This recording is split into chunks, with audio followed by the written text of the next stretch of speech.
What's going on, everybody? Tonight, we are going to talk about the 2023 Buffalo Bills position preview for running backs and specialists. But first, our guys with Handsome Jack. Broadcasting live to Bills Mafia worldwide with Greg Tompsett and Aaron Quinn. Welcome to the NFL. Doesn't matter what's happened before today. Today's a brand new day. It's a brand new season. Your number one podcast for objective Buffalo Bills coverage. No matter where you are, we got you covered.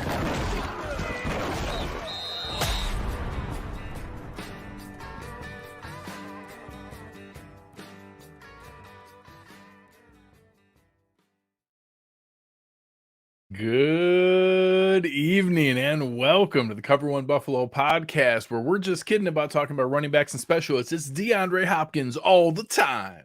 Are we still in it? Are we still in the watch? I don't know what's going on. I don't know. I don't know. He's tweeting about hear no evil, see no evil, speak no Dude, evil. I don't know what it is about like 20 to 30-year-old professional athletes and the cryptic ass. I shouldn't be swearing. I'm sorry, but the cryptic tweets, you guys know that's going to drive the internet nuts. Do they know it, and they're just stirring stuff up, right? I'll pretend that I'm shocked that people who love attention do things that garner more attention. Of course they do. Of course they know. Like, it's absolutely on purpose. Of course it is.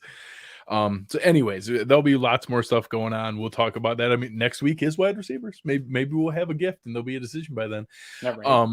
But tonight we are going to get into the discussion of running backs and what we've seen over the last little while. Maybe a brief touch on specialists, because it's nice not to have to care about them. But what have your thoughts been? Have we've gotten through a little more OTAs?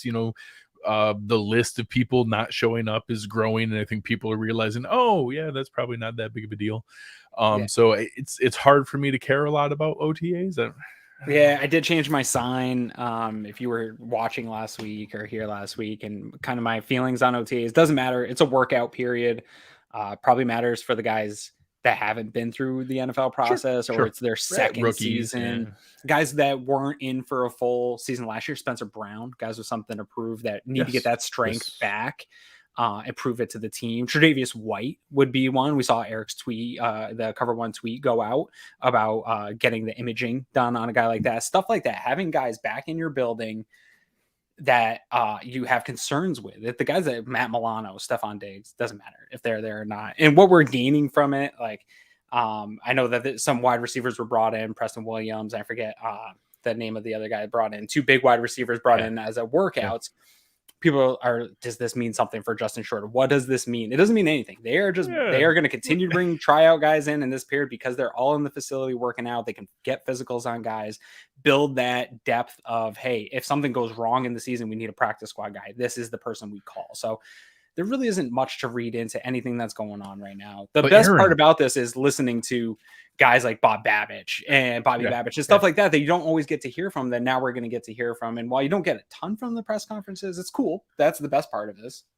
Yeah, the Bills signed, Joel Wilson. I'm pretty sure that means we're running 3 tight ends. I missed that. I don't even know what that means. I didn't know he was a human who existed. Joel Wilson is a guy who's on the Buffalo Bills.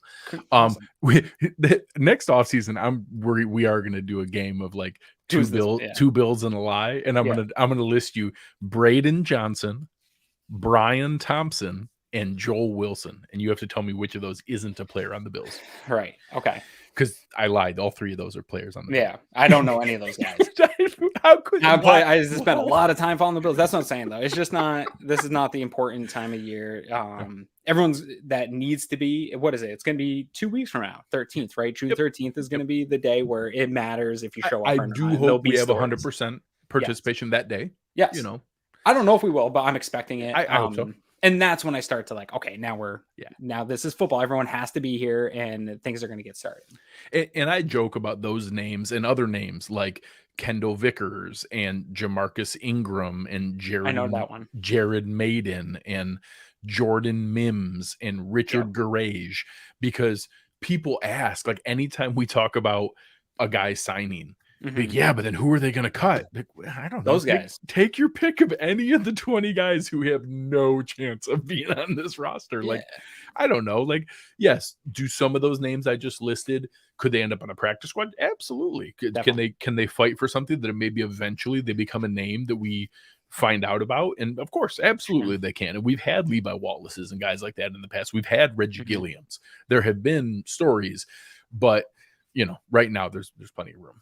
Yeah. So tonight, I know we had a really good debate in the Cover One Slack channel talking about statistics and offense and expectations. I know that, you know, you've kind of prided yourself in Cover One on the fact that we've helped fans understand the context of just random stats and how to manage expectations and what we should look for. I think tonight's the first one where we really get into that. I think Josh was pretty simple. He's shown a great deal of consistency statistically. Maybe we even expect a little step back in the running from what he does. Too many people have talked about it for it not to be a little of something. And again, I don't think he's going to go from that 760 and 8 touchdowns he's had pretty much every single year for 3 years to 200, but maybe it goes from 760 to 500. Maybe it's 550. It goes down a little bit. Now with the running backs, it's the first time we've seen a little more of a shift. And we'll talk about this when we get to tight ends and the receivers with now adding Kincaid to Knox. But this is the first time where we've seen, I don't know if it's competing for a lead role. I think maybe it looks like there's more defined roles. There's also 4 mouths to feed for the first time, and we could talk about whether that's going to be the case. How big of a change do you think, or do you expect in this backfield versus what we've seen in these last 3 good years of offense? I'm not sure, and that's why I'm excited for this show. I spent probably more time than I have on these preview shows in the past years trying to determine like what's this going to look like, because I do think and I saw a little bit sneak peek of what you did. There's some good data to go by of what we expected out of this offense, but there's a lot of things that are changing, and the bringing in Aaron Cromer a year ago and him not totally having the pieces that he wants to operate the type of run game he wants to. Now they've given him more on the interior offensive line. What does that change about the run game? Does that mean they lean into it a little bit more, try to apply that physicality? Getting those pieces, like you said, getting a little bit more physical in the running back room, trying to take some of that load off Josh Allen. How much of that? And situationally, like definitely in the red zone, I don't want to take that option away from Josh Allen. So you got to use it sometimes. Where is Murray getting those touches that are the big boy touches? How much of Devin Singletary's load is getting split up, or is it a James Cook takes into that running back one role that Devin Singletary had? The usage out of the backfield that we were frustrated with Dorsey not getting out of Nyheim Hines when they traded for him. Is he able to do that along with getting 2 tight end sets? Like how much is he going to be able to wrinkle into this offense all at once? So those are some of my things that I'm struggling with to determine some of these benchmarks and things that we're trying to pinpoint for people to set up expectations. So again, why I'm really excited to kind of talk this out with you, because I saw a little bit what you were working on, but we haven't really had a chance to talk about it outside of the group DM, which goes off the rails a little bit when we're trying to argue that. Never. So just to go through the names right now, this running back room, obviously 4 defined names and then 2 undrafted free agents. So Jordan Mims and Isaiah Bowser are on the roster right now. I would say they have as close to a 0 as you can get. It's probably 0.0001, like somewhere there. But Isaiah Bowser is like a dope name. I hope he works out. That's a really good name. It is pretty sick. To the point where I'm okay if he makes a practice squad. That's a cool enough name. I wouldn't mind having around. Elite possibilities there. So. Elite possibilities. The 4 names you start at the top. Obviously, you have 24-year-old James Cook coming into his second season, second round pick last year. He's making $1.3 million here in the second year of his rookie deal. Damian Harris, 26-year-old running back coming off of his 4 years in New England, going into his 5th year here, signed one of those fantastic $1.77 million deals that you're going to hear that number a lot as we do these position previews, because Brandon Beane threw that contract all over the place this offseason. So Damian Harris coming in.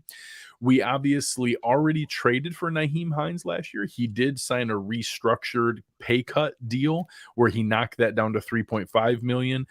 He's going into his sixth season, all of them previously with the Colts, half of the year last year with us. He's 27. They knocked that down to $3.5 million. And then the most recent addition was Latavius Murray, 33 years old, has actually played 10 seasons in the NFL at running back with 8 straight years of 500 plus rushing yards. Like, he is still a productive NFL running back. Last year, he started the season not on a roster, joined the Broncos early in the season, were on their practice squad, got called up, and ended up leading that team in rushing yards. It's like Frank Gore at the end of his career, For where real. like super Frank Gore-ish. Yeah. Now I will say Latavius Murray, when we get to him in some of the discussions, I always forget until you see it. He's 6'3", 230. He's a big dude, and he ran really, really well at the combine. And obviously he's not still running at that full speed now 11 years into his career, but a big fast dude who still, even last year, that man can convert, great at the goal line, really good in short yardage. Similar things we talked about with Damian Harris. So with those names, I think most people see James Cook at the front of the line, maybe not a couple people today on Twitter may have used the word bell cow, but have him at least as a 1A. I think most people have Damian Harris next with a Damian Harris, Latavius Murray competition for one role. And then Nyheim Hines is more as the firmly defined role as change of pace out of the backfield, mostly only a receiving back and a return guy. So for roles, do you think that's in the ballpark? So I'll go really right into, I know you did more of a benchmark for expected production. I took the angle of where do I see snaps and snap count going. So for me, historically with this offense, Devin Singletary has really had 60%, right? In 2022, he was 65.3% of the snaps on offense. 2021, he was 59.9%, so right at 60. And then 2020 was 57. So he's really had that 60% share of this workload from the running back room. And then you've had another guy sitting there around 25 to 30, 37%, getting the rest of those touches. You have more mouths to feed here now. And so I do think there is a slight one preference. Sean McDermott's never going to come out and say that James Cook is running back one. He's just, you've tried to get him to say it, media. He's not going to tell you which one's the running back one. But I think I'm expecting around like 45, give or take 5%. Percent of the snaps to James Cook. I think Damian Harris is going to end up with like a 35% share here. I think that him being brought in, he's a similar back to Devin Singletary. I think the Bills liked Devin Singletary a lot more than fans did and would have liked to have that player back in the mix with this year. And so I think there's a role. He got a decent contract from the Texans. We don't know how that might have worked out if he didn't get that offer. Maybe. Yeah. I wouldn't be shocked if that $1.77 million that Damian Harris got was offered to Singletary before he left. I think they were at least interested in him being one of the running backs, and maybe Damian Harris was in there. They are, to me, similar. So I think they still have a role for him. He's going to be still probably better in pass protection right now than James Cook is. As excited we are about James Cook, there's still a learning curve for him. And if he's going from, what did he have? He had 24% snap rate. Last year he had 89 carries, 21 catches, 687 total yards. On 24 total snaps for the 24% of snaps. 24% of total snaps.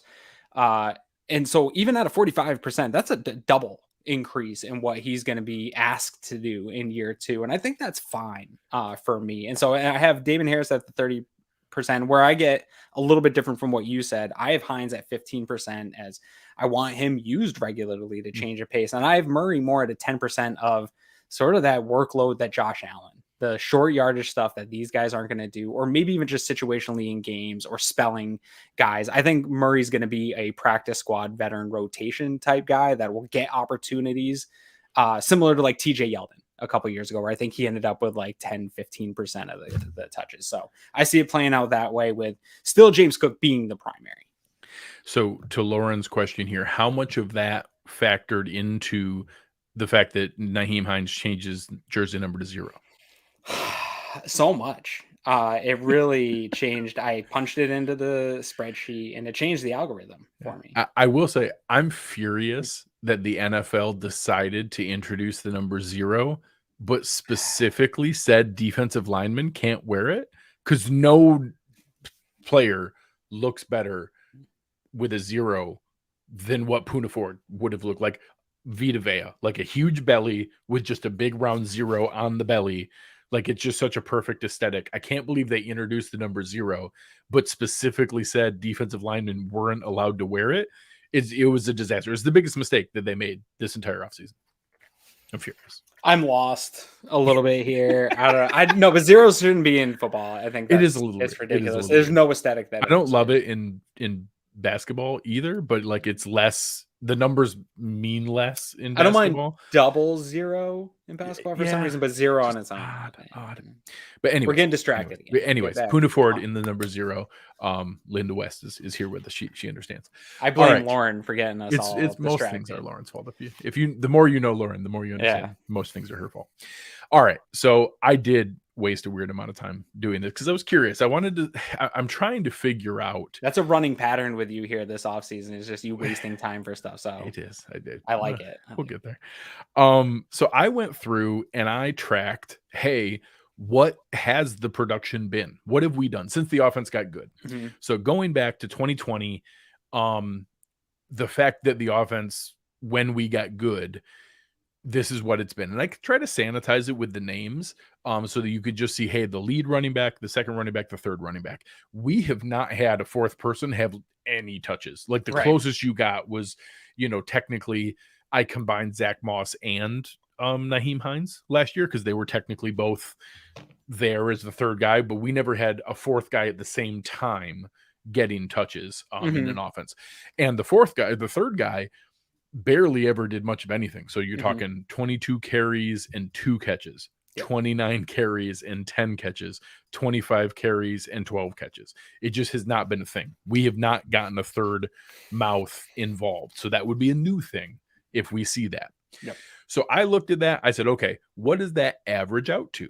And we see over that time period, the lead runner has been around 174 carries for 792, 5 touchdowns, 51 targets, 39. And this is what we've seen. This is what Devin Singletary has been. Devin Singletary has been a little over 1,000 yards from scrimmage each year, about 6 touchdowns in the majority of the touches. And the second guy, like you showed, it's been like a 55, 60% workload for the lead and a 30 to 35%, almost 40% for second, where it's been right there. So going along those lines, I looked at that production and said, okay, we've also had the discussion around Josh Allen. And I hinted at it earlier. We talked about it a little bit last week. He's not going to stop running. I don't want him to stop running. No Bills fan should want him to stop running, because in the fourth quarter on 3rd and 4, his threat as a runner is a huge part of our offensive success. Late in the season, in a division clinching game, in the playoffs, I don't even mind him putting his shoulder down and knocking a guy over. I wouldn't mind, and I have a feeling this is specifically what Brandon Beane and Sean McDermott and Ken Dorsey have been talking about, and Josh Allen has really reinforced, is in the second quarter of week 6, when we're up 17, it's okay to dip out of bounds. It's okay to check the ball down to a receiving back or a tight end that's, leaking out of the backfield or out of the line, and to take a little bit of that back.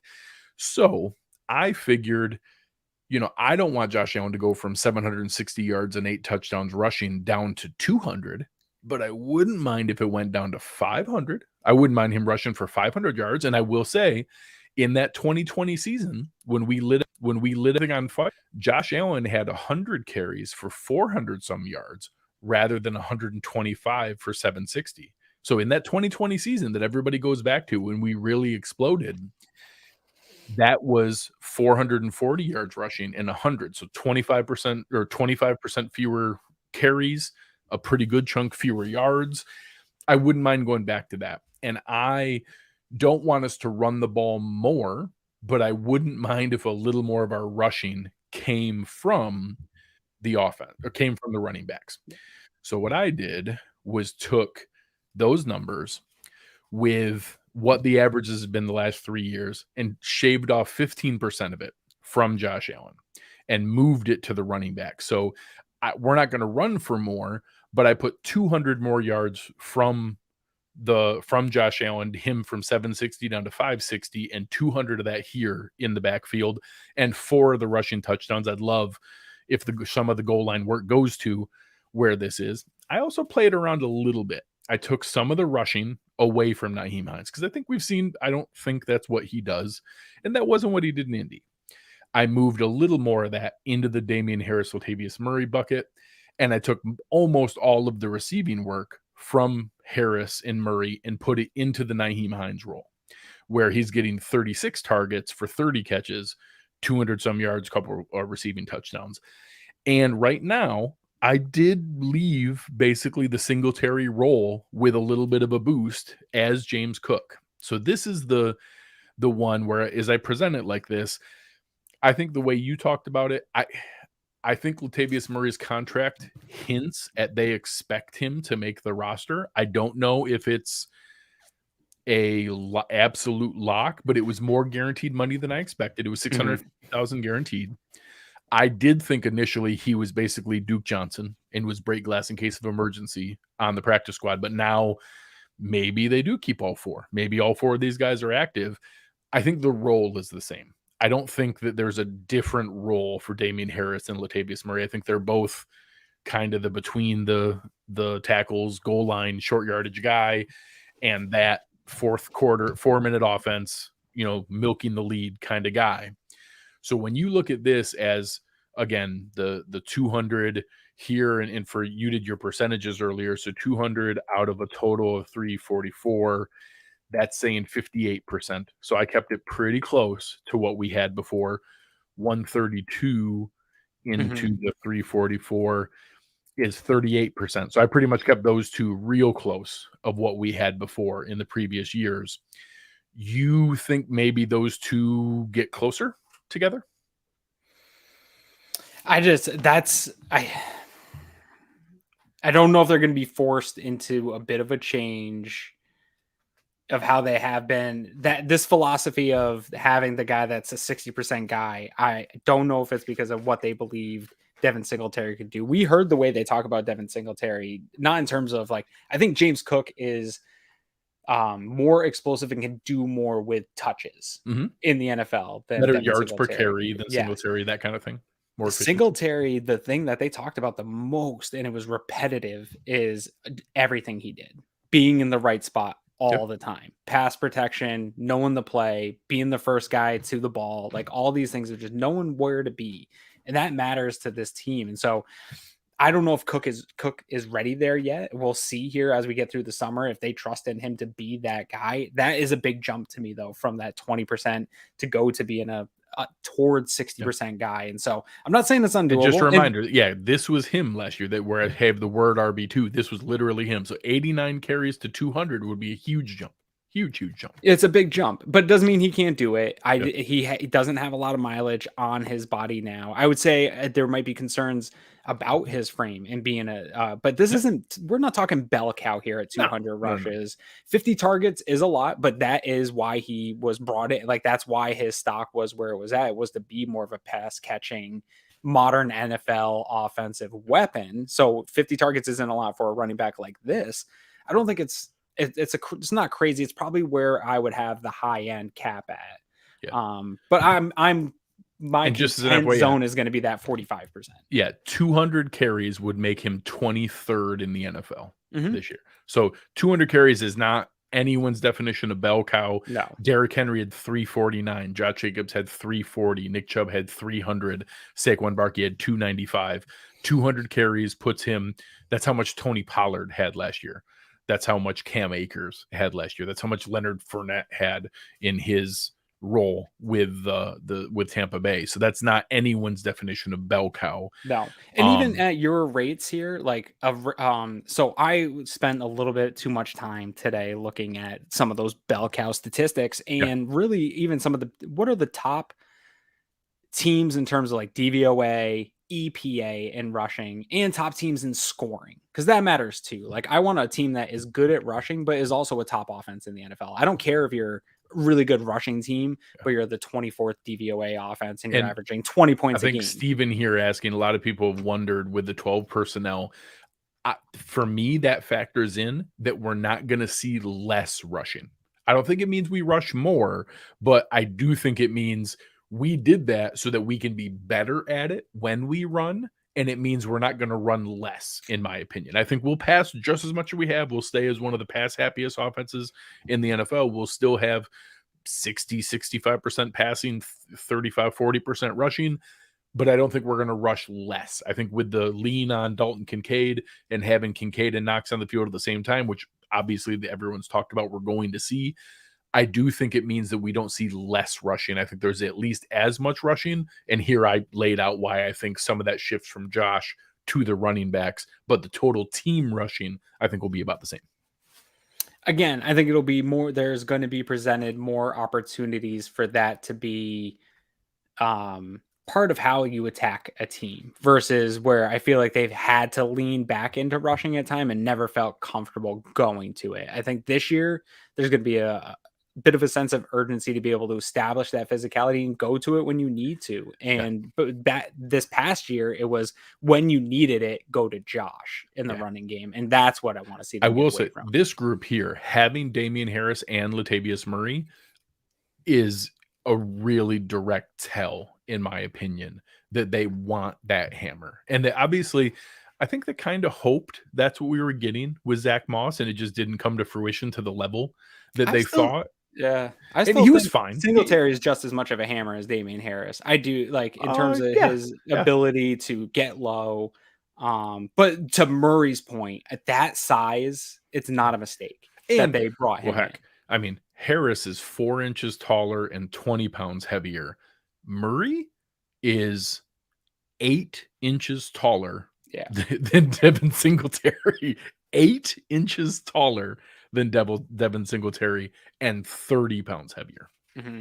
So I don't think it's a matter of Singletary's ability. We have been a pro Devin Singletary, podcast and network at Cover One, but physics are physics. Like, it's still, these are bigger dudes. They're bigger. And for the role that we're looking for, I think and obviously I showed that I do think this would be the case, if James Cook takes more of the Singletary role in the regular piece of it, and then we asked Singletary to be able to do short yardage, that was never what he was going to be best at. He was very good at not losing yards. He was very good at getting the most out of a carry, and that what a lot of guys would have lost 2 yards, he'd get back to the line of scrimmage or gain a yard. He was never going to be like, oh, it's 4th and 1. Everyone knows we're running it, and everyone knows we're running behind these 2 guys, and he's going to get it anyways. Latavius Murray might be that guy that you can still convert that. So the point before we talked about 12 personnel, when looking at some of these efficient teams, there's really a couple that stood out that are like both good rushing teams and good scoring top offenses in the league. Philly's one of these teams, right? And I'm not saying I want the Bills to be a rushing attack like Philly. They're almost run first. They are run first, right? Yeah. And it's quarterback influence. I don't want that. Like, that's going to work for them, whatever, that's fine. But I found it interesting in terms of snap percentages, and this is closer maybe a little bit to yours, but has 3 is it was Miles Sanders last year, 57.1% of snaps. Gainwell was 28.1% of snaps. And then Scott was 14% of snaps in that run game. Obviously, it doesn't account for Hurts rushing. Hurts had even 50 more carries than Josh. He had 165 carries. Crazy amount. Yeah. And so 41 more than those types of splits aren't unreasonable. That's like the high end of high efficiency rushing in the NFL right there. And then a running back. And theirs is, though, I like the percentages you gave more than the amounts, because there's no possibility we're going to run the ball 504. They ran the ball 500. No, that's why I like percentages. It's like, it's hard. Oh my God. I just realized that they ran more than 50% of the time. Yeah. Were they the only? They had to be the only team in the NFL that Maybe ran New more England. than 50%. New England might have been up there in some of their Holy cow, games. that's crazy. Real quick, because I don't want to pile out Kevin Massayer out there. I love him, but you put out there a tweet just kind of trying to get people's benchmarks and what their expectations were for this running back room. And he put one out that I don't actually did. I thought his numbers looked totally fine in terms of, if a person was to get this type of production, this is the production I expect with it. I think his numbers were totally in line, but it made me think like, so he put out there, he was expecting him to be really running back one and solidify that one. And the reason I'm bringing up Kevin's tweet is that one probably got more traction than most of the responses in terms of likes and people agreeing with him here. And I don't disagree that James Cook has flashed some stuff that make me think he could be a top running back in the NFL. I agree that the potential might be there. But when we're talking, he said 500 carries and 50 receptions. I only did targets because 50 receptions is a lot. You only had 8 guys that registered for this in the entire NFL. It was Ramondre Stevenson, Alvin Kamara, Saquon Barkley, Joe Mixon, Aaron Jones, Josh Jacobs, Dalvin Cook, and Najee Harris. They're all good running backs. The averages for these guys was 250 rushing attempts, 1,131 yards, 7 touchdowns. But their EPA collectively average was a -15. Their positive percentage of positive plays that they are part of was only a 41%. That's got to be over 50% to be a number one weapon. In targets, it was 71 targets, 377 yards, 2 touchdowns. Again, EPA of -3.6%, a positive play of only 41%. Their DVOA was 0.54. So having a bell cow back in 2023 isn't like, I've argued that running backs, like you can get one in the end of the first round. It's not, especially if your team's good, it's not that bad of an investment, whatever. I get you don't want to give money to running backs, but the more you look into running backs, they barely matter. And having a bell cow is probably not a great plan in the modern NFL because it lacks efficiency. When you're getting a guy the ball this often, there is just not a lot of efficiency out of it. The ranks and points per game for their teams, there's only one team here that ranked in the 2 teams that ranked in the top 10, and it was Cincinnati and Dalvin Cook with Minnesota. The rest of them are in 17, 22nd, 26. The only time you've seen historic amounts of touches and efficiency is like Jamal Charles, Chris Johnson, like a very handful of like historic level athletes. And even we all like James Cook. He's not Jamal Charles or Chris Johnson. He's not. No. And so it doesn't make sense to, in my opinion, want bell cow production from any one of your running backs. I would rather drop those percentages and get high-end efficiency plays that make sense for those style of players to get. I want the production from James Cook that is towards the top of the NFL. I want him to have high EPA production, big yards per carry. I think it's better to use less of him in better spots than to just utilize this one weapon and go to that regularly. It just doesn't seem to line up. There's good data there. There's good yardage stats, good touchdown stats, but the efficiency doesn't seem to line up with when you go look at what Kansas City does with Travis Kelce, what you see what Buffalo does with Stephon Diggs in the passing game. And so running backs kind of barely matter, and it's good to have a lot of talent in the room, but split it up and use them for their strengths. Yep. So our guy, Uber Hans Hansen, was right in line with you. He wanted to see an increase in yards per touch. That was his big focus, and shifting touchdowns more to the running back group. And he took the yards per touch from Kansas City and what they got from Isaiah Pacheco and Jerick McKinnon. So he wanted to see us go from, we had 5.5 yards per touch in 2022 with 9 touchdowns. He wants to see 5.7 yards per touch and around 15 touchdowns. And I think that's a healthy split. Chris Chouse, our fantasy expert here. Yes. He expects, and this is a fantasy more. Conversation. Who better? Correct. Yeah.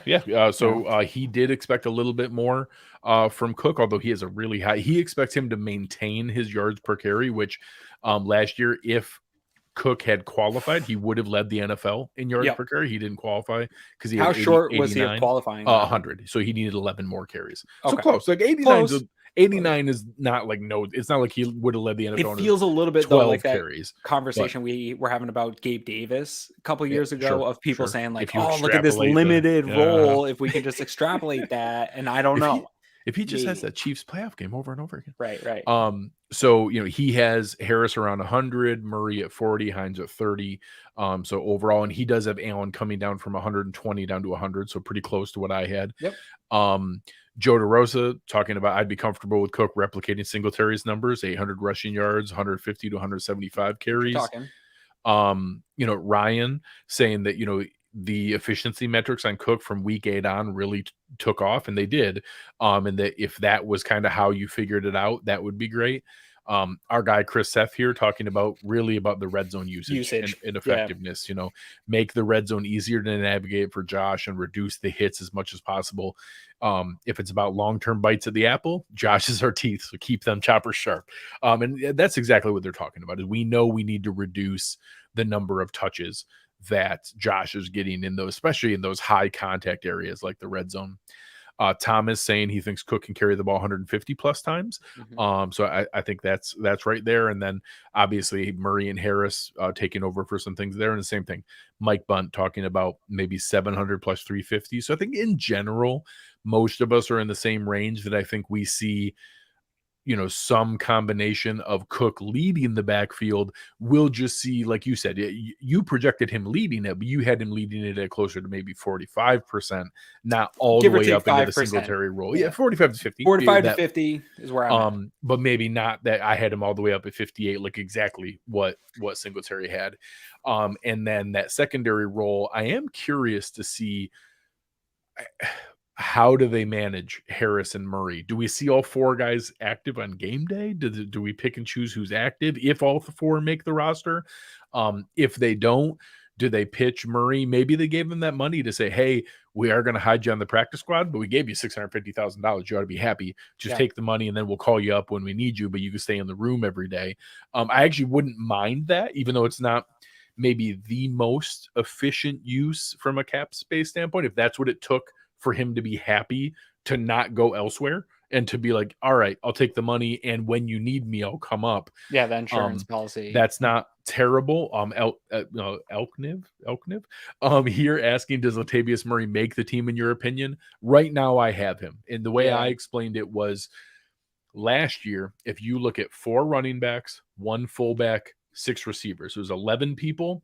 There were 3 coverage guys in that group. The coverage guys were Tywan Jones, Reggie Gilliam, Jake Kumaro.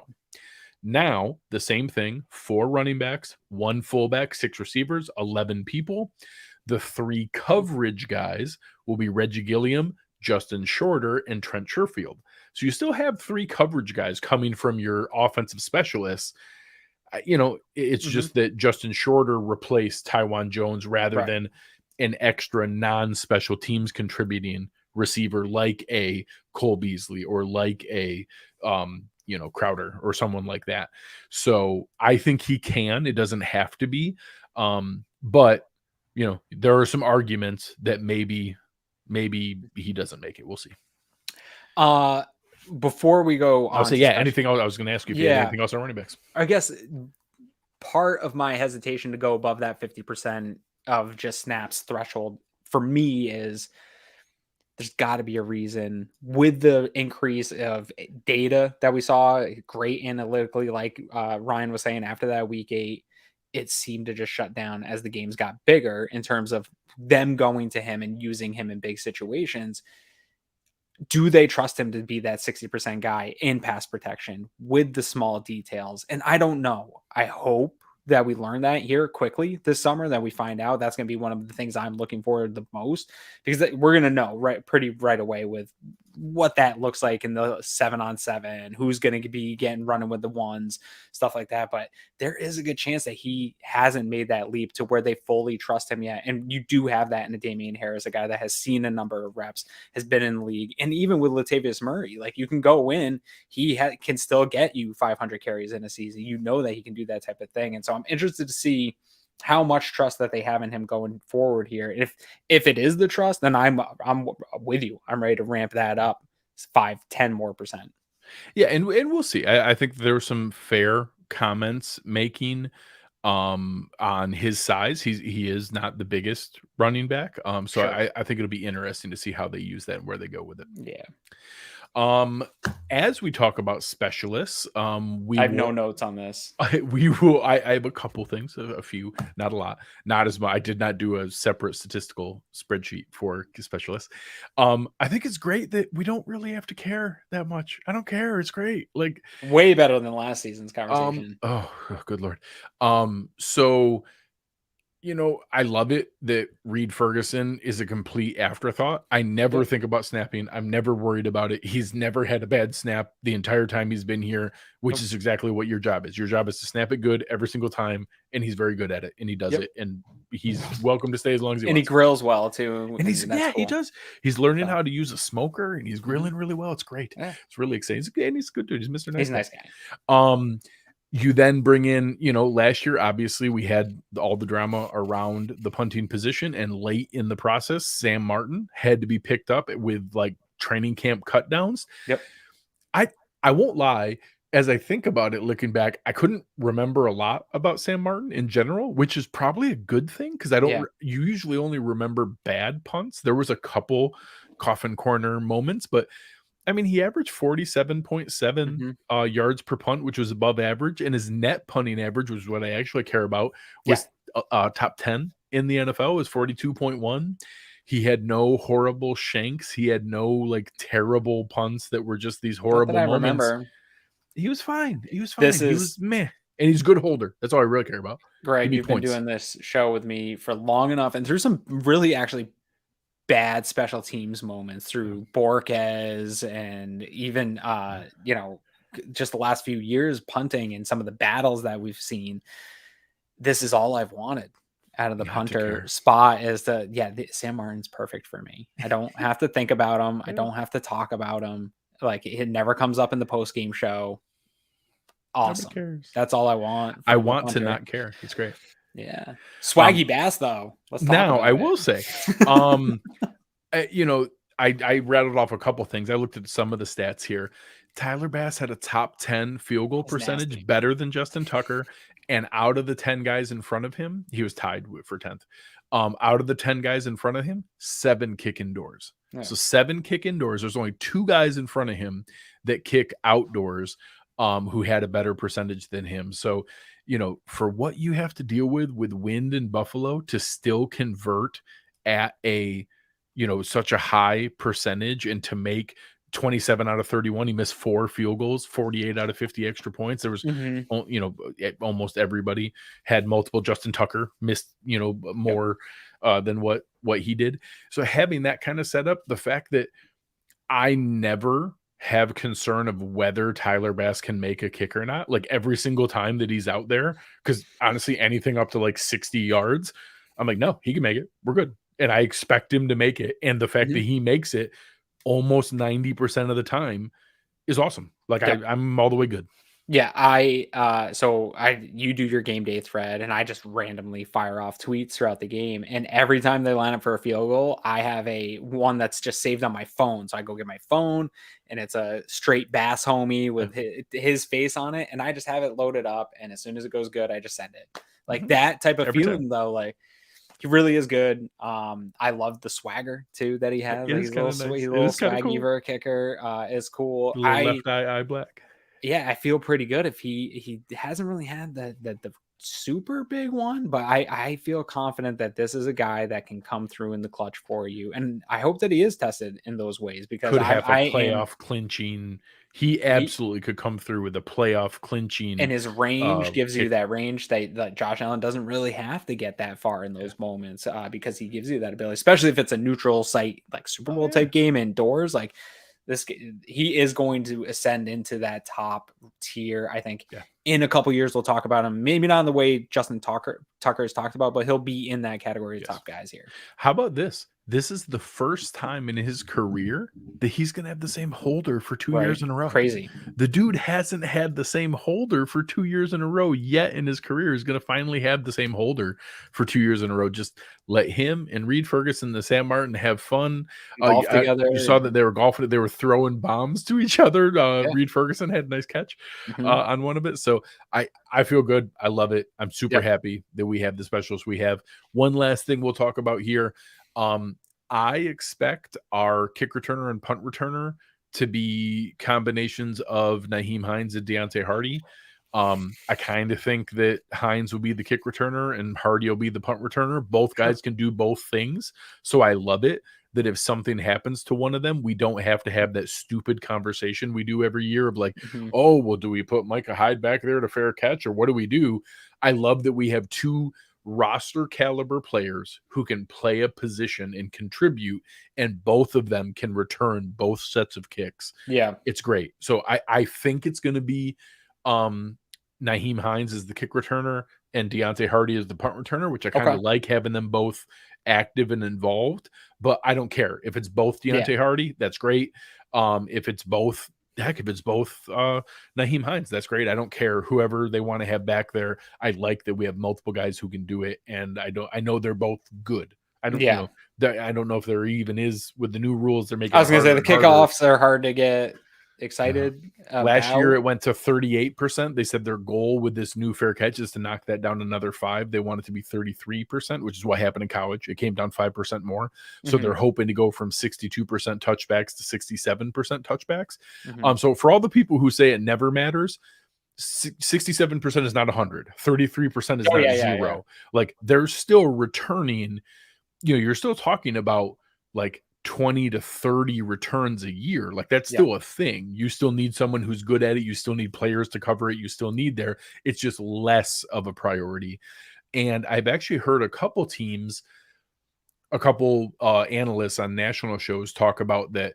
If you see teams start to move away from it and start to value the coverage guys less and just throw anybody out there from a coverage standpoint, teams will start returning it. You could start returning more and you could see the value of a good returner actually maybe even increase a little bit. Yeah, and punt returns are still going to be a thing, and those skills are going to translate to the kick return game. So you're going to have high-level special teams players. Coaches aren't going to get that out because of a 1 year of a rule change. Like that's going to take multiple years of this not mattering and data to present itself to get these old school coaches to think that way. Anyone that thinks that it's going to radically change how the teams are doing it, it will be maybe some bad teams will embrace the change quickly, but I don't think anyone's going to make big time roster decisions. And to be fair to like we hem and haw over these final roster positions, like the level of talent is also easily replaceable when we're starting to talk about like the bottom of rosters. So I think people put too much stock into some of that too. Like, oh, we rostered the special teams guy and we let Isaiah Hodgins walk. Like, Isaiah Hodgins wouldn't make this year's roster. Yeah, no, exactly. So I want to credit Sal Capaccio made a good point. I really enjoy his not new, but for the past year, he's been doing a podcast with Matt Bovee. It's always game day in Buffalo. I've really enjoyed it. I've just recently started listening. I was going to say new to you. Maybe. New to me. Yeah. But he made a really good point when this rule change came out that, you got to remember, this isn't going to impact the Saran Neals of the world or what we think Justin Shorter or Trent Sherfield could be. You need gunners. Like gunners are still going to be there. Gunners on punt coverage are also usually some of your best guys on kick coverage. They can do all the things. Maybe it could affect the Tyler Matakeviches of the world. Sure. Where you're not a gunner. You still need those guys. And maybe now it's, hey, maybe we should keep a Bale Inspector instead of a Tyler Matakevich because the drop-off of like, hey, Bale Inspector can cover some kicks too, and the drop-off from that, if it's Bale Inspector running down the field next to Justin Shorter and Trent Sherfield and Saran Neal, he can kind of be there as the cleanup guy too. And yes, maybe he's not absolutely the first maniac down there like Matakevich had been throughout his career, but that if they're going to reduce that piece of it on kick return, on returning kicks even less, maybe there's a few shifts. So it won't eliminate it. You still need gunners, you still need guys who specialize in covering kicks, but maybe instead of 4 guys, maybe now it's 3. Maybe instead of 5 guys, maybe now it's 4.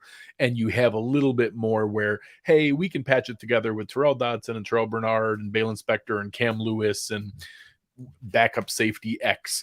That can be good enough. And 2 really good guys or 3 really good guys with Sherfield, Shorter, and Saran Neal. Yep.